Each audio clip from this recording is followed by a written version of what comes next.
Chapter 7, Lesson 3. Main Ideas. Government. The Mongols built a vast empire stretching from Europe to China. Government. The Mongols kept some features of the Chinese form of government, but did not let Chinese officials have important jobs. Economics. The Mongols encouraged and increased trade and foreign contacts. The Mongol Empire. Build on what you know. As you read in Lesson 1, nomads from the north invaded China when the Han Dynasty fell. In the 1200s, outsiders once again invaded China. This time, the invaders were the Mongols. The Mongol Invasion. Essential question. How did the Mongols build a vast empire that stretched from Europe to China? The Mongols were fierce nomadic warriors who lived in the vast plains to the northwest of China. In the 1200s, they invaded and conquered China. A great leader. The Mongols lived in independent family groups called clans. These clans were joined together into several tribes which were independent of each other. But around 1206, a strong leader named Tenryunjin united the Mongol tribes. He fought and defeated all his rivals for leadership one by one. By doing so, he became the Khan, or ruler, of all the Mongols. He took the name Genghis Khan, which means universal ruler. Genghis organized the Mongol warriors into a mighty fighting force and began a campaign for conquest. He invaded northern China, then moved west across Central Asia. Throughout history, nomadic people often had a military advantage against settled people. Settled people tried to defend their cities and towns. Nomads, however, moved quickly, looked for weak spots, attacked, and moved on. This helped them succeed at war. By 1221, the Mongols had conquered all of Central Asia.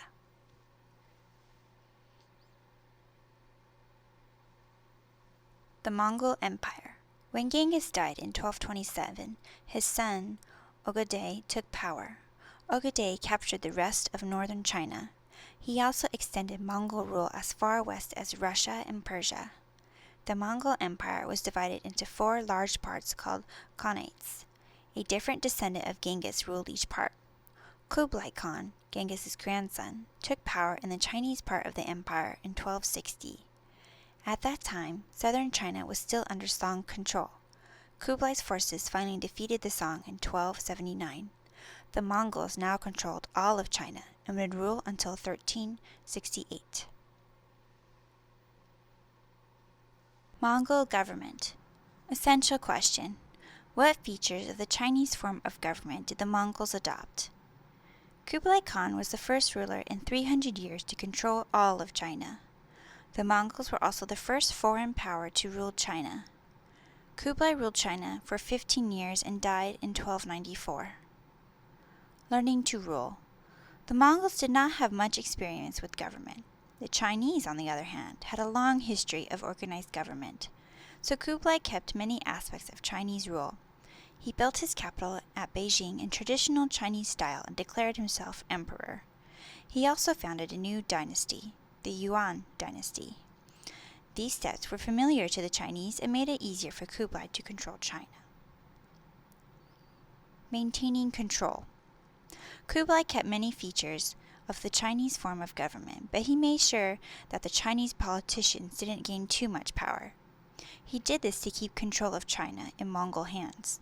He ended the civil service examination system for choosing officials. Instead, he gave important government jobs to Mongols and to trusted foreigners. Chinese officials were given only minor jobs with little or no power. Even so, the influence of Confucian thought remained strong during Mongol rule. Mongol officials adopted Confucian approaches to government. In addition, Kublai appointed Confucian scholars to educate the sons of the Mongol nobility. Despite differences with the Chinese, Kublai Khan was a capable leader.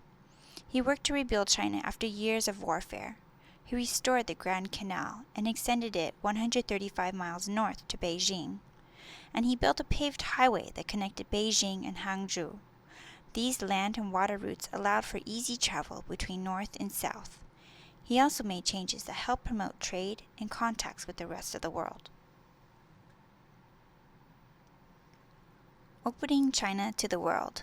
Essential question. How did the Mongols encourage trade? During Kublai Khan's rule, China became more open to the outside world. The Mongols developed a thriving sea trade and welcomed visitors from foreign lands. History makers. Kublai Khan. Kublai Khan was the great Khan, the leader of all Mongol people. He gained this title in 1260 and named himself Emperor of China around 1279. Unlike most Mongols, Kublai was interested in Chinese culture. He lived in high style in lavish Chinese palaces and supported the work of Chinese artists. At the same time, Kublai remained loyal to his Mongol roots. To remind him of home, he planted grass from the northern plains in his palace garden at Beijing. He also honored his ancestors in Mongolian style. Every August, he performed a special ritual, scattering horse milk on the ground and calling out the name of his grandfather, Genghis Khan.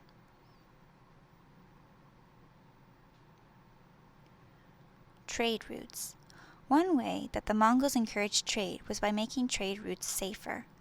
In the past, China sometimes closed overland trade routes because of warfare and banditry. Now, the Mongols controlled all of Central Asia. This period of Mongol control is known as the Mongol Ascendancy.